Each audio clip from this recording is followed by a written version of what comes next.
시청자 여러분, 안녕하십니까? 11월 13일 미국 주요 뉴스를 전해드리겠습니다. 트럼프 대통령이 새 예산 법안에 서명하면서 10월 1일 시작된 43일간의 미국 역사상 최장기 연방정부 셧다운이 공식적으로 끝났습니다.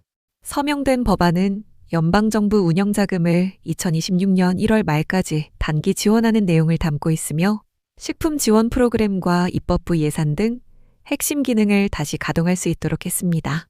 트럼프 대통령은 서명식에서 내 서명으로 연방정부는 이제 정상 운영을 재개할 것이라고 말하며 정부 재개를 공식 선언했습니다.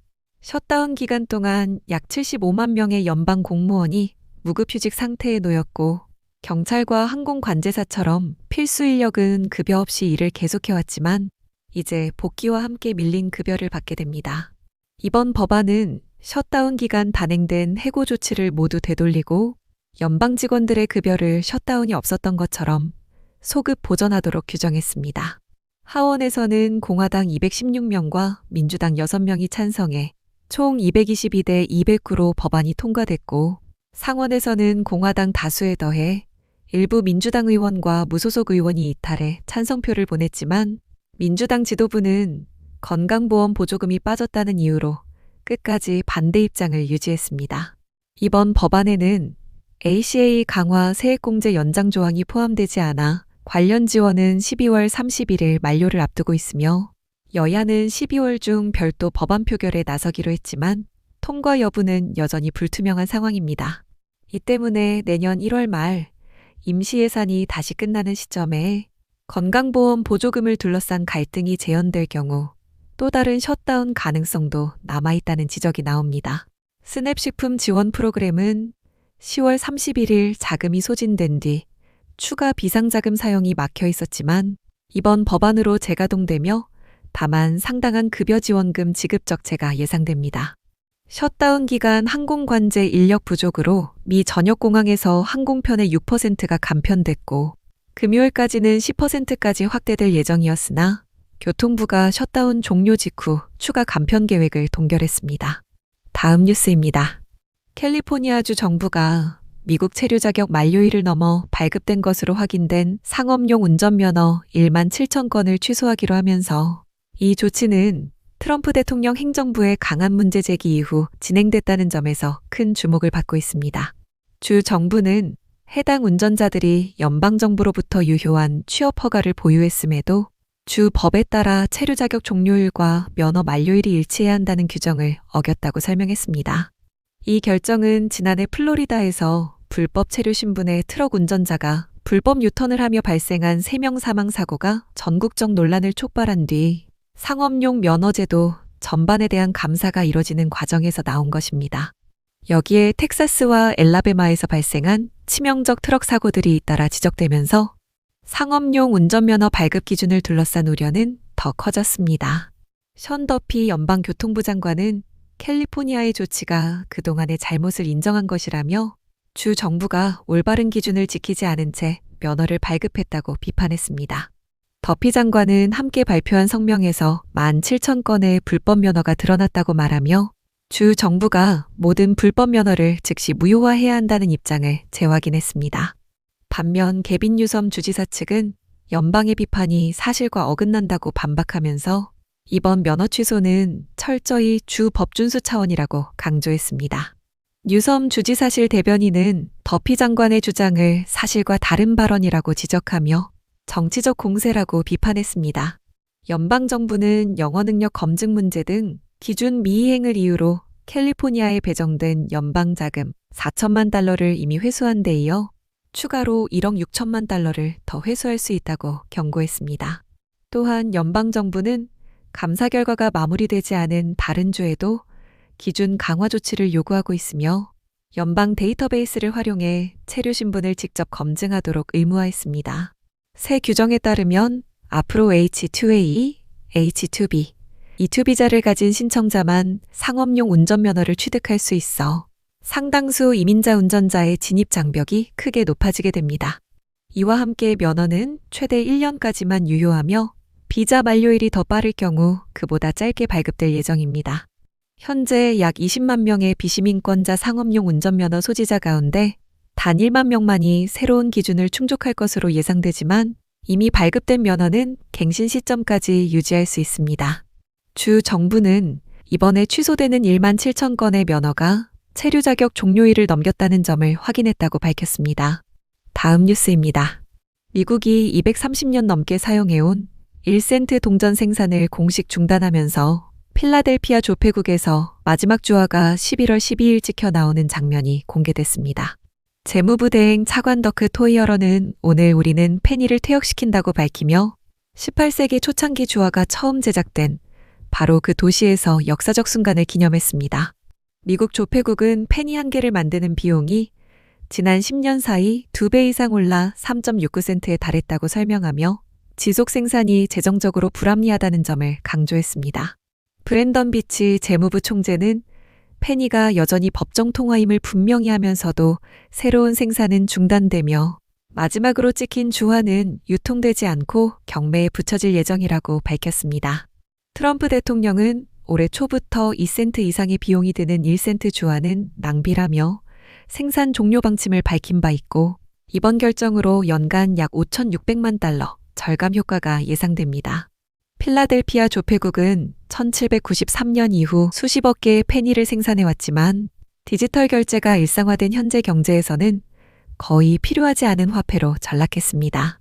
한편 소매업계는 생산 중단이 예고 없이 진행됐다고 지적하며 잔돈 처리 지침이 없어 가격을 내림 조정하거나 고객에게 정확한 잔돈을 가져오도록 요청하는 등 혼란이 이어지고 있습니다. 일부 은행은 공급 감소에 대비해 페니 지급을 제한하기도 했고 동전 수집가와 역사 연구자들은 200년 넘는 문화적 기록이 사라진다며 아쉬움을 표했습니다. 전문가들은 페니가 국가의 정치예술 가치관을 담아온 상징적 매개였다는 점을 강조하며 미국 화폐 체계의 중요한 전환점이 될 것이라고 평가했습니다. 반면 이번 조치가 니켈, 다임, 쿼터 등 다른 동전의 생산 비용 문제로까지 논의가 확대될 가능성도 제기되고 있습니다. 미 재무부는 생산 중단 이후에도 3천억 개가 넘는 기존 페니가 유통 중이라며 필요할 경우 계속 사용할 수 있다고 설명했습니다. 다음 뉴스입니다. 도요타가 미국 노스캐롤라이나주 리버티에 조성된 139억 달러 규모의 배터리 생산 공장을 공식적으로 가동하며 향후 5년간 미국 내 제조 분야에 100억 달러를 추가 투자하겠다고 발표했습니다. 새 공장은 일본 외 지역에서 도요타가 건설한 첫 배터리 공장으로 1,850에이커 부지에 들어섰으며 완전 가동 시 최대 5,100개의 일자리를 창출할 것으로 예상됩니다. 도요타 북미법인 테드 오가와 CEO는 미국 내 첫 배터리 공장 가동과 추가 투자 결정은 회사 역사에서 중대한 전환점이라며 전동화 차량 분야에서의 도요타 활동이 미국 제조 기반과 한층 긴밀히 연계될 것이라고 밝혔습니다. 이번 추가 투자로 도요타의 누적 미국 투자액은 약 600억 달러에 이르게 되며 이는 70년 가까운 현지 생산 역사의 연장선이라는 평가가 나옵니다. 노스캐롤라이나 신공장은 향후 연간 30기가와트시 규모의 리튬이온 배터리를 생산해 하이브리드와 플러그인 하이브리드, 그리고 전기차 모델에 공급할 계획입니다. 도요타는 신공장이 지역 고용과 공급망에 미치는 파급 효과가 클 것으로 기대하면서 협력업체와 지역사회를 포함한 가치사슬 전반에 지속적인 투자를 이어가겠다는 방침을 내놨습니다. 미국 내 전동화 차량 수요가 확대되는 가운데 이번 발표는 도요타가 글로벌 생산 거점을 다변화하며 현지 시장 대응력을 강화하는 전략의 일환으로 해석됩니다.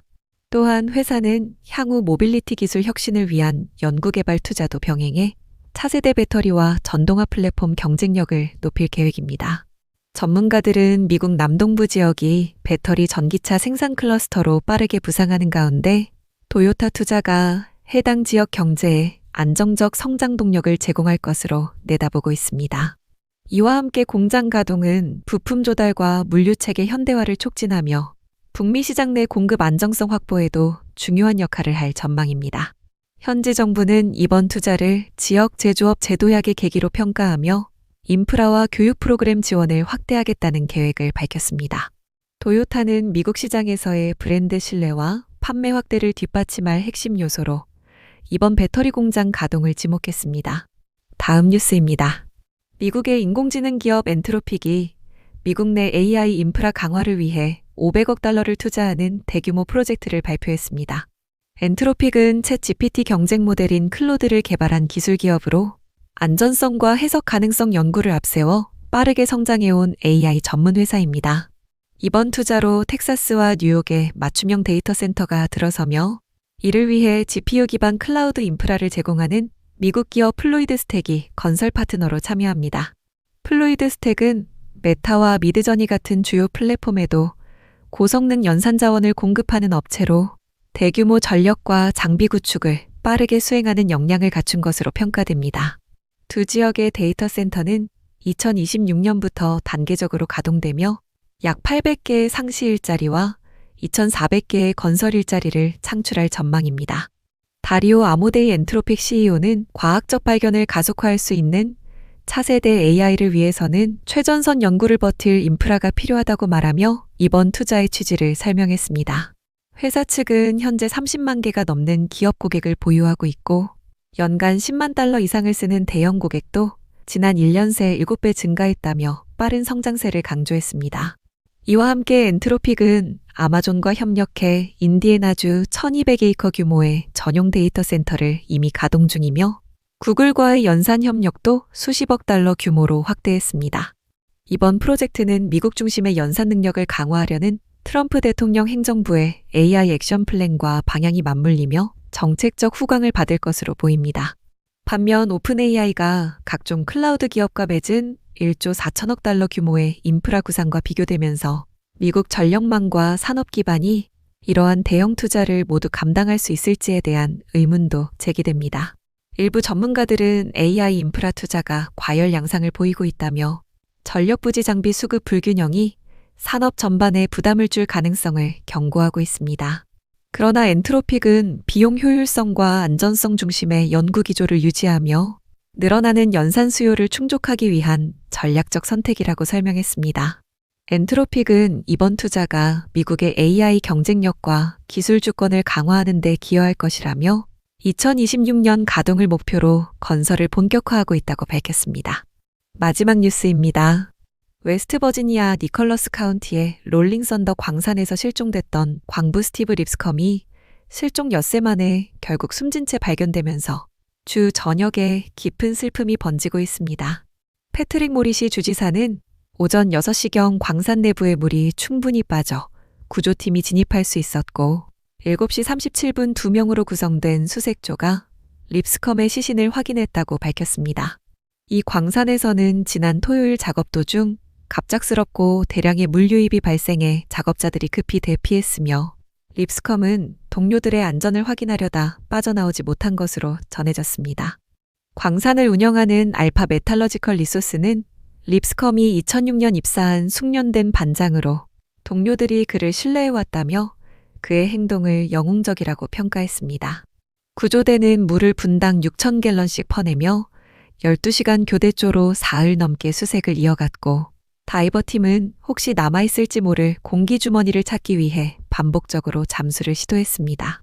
모리시 주지사는 단 한 줄기 희망이라도 놓치지 않기 위해 가능한 모든 조치를 취했다고 말하며 구조대의 헌신을 지켜 세웠습니다. 이번 사고는 같은 달 웨스트버지니아의 다른 광산에서 또 한 명의 광부가 숨진 뒤 두 번째로 발생한 사망사고로 주 광산 안전 문제에 대한 우려가 다시 커지고 있습니다. 지역사회에서는 광산 노동이 단순한 산업을 넘어 가족 같은 공동체 의식으로 이어져 왔다며 이번 사고가 남긴 상처가 매우 크다는 반응이 나오고 있습니다.